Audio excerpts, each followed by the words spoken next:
На сегодняшнее утро у нас есть подтверждение окончательное о наличии на территории Республики Саха-Якутия больного коронавирусной инфекцией.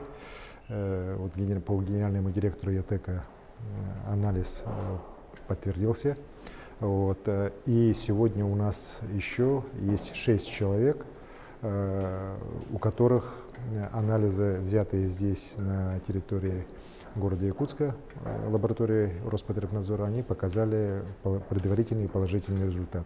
Все эти анализы сегодня утром направлены в Новосибирск для дальнейшей работы по подтверждению или не подтверждению анализа. И результаты их ждем мы уже на следующей неделе.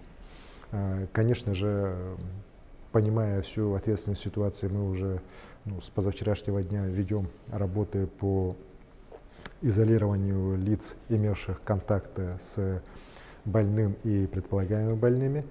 Хочу сказать, что в WhatsApp, к сожалению, опять же, распространяют недостоверную информацию о том, что некоторые из лиц с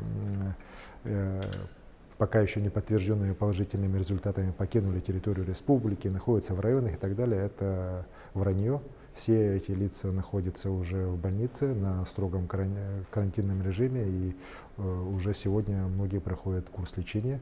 Хочу также сказать, что компания ЯТЭК тоже сообщила, что перечисляет 50 миллионов рублей для решения задач по приобретению необходимых дезинфицирующих средств, медицинских масок, если необходимость есть еще в дополнительных медицинских приборах, для того, чтобы минимизировать расходы нашего государственного бюджета.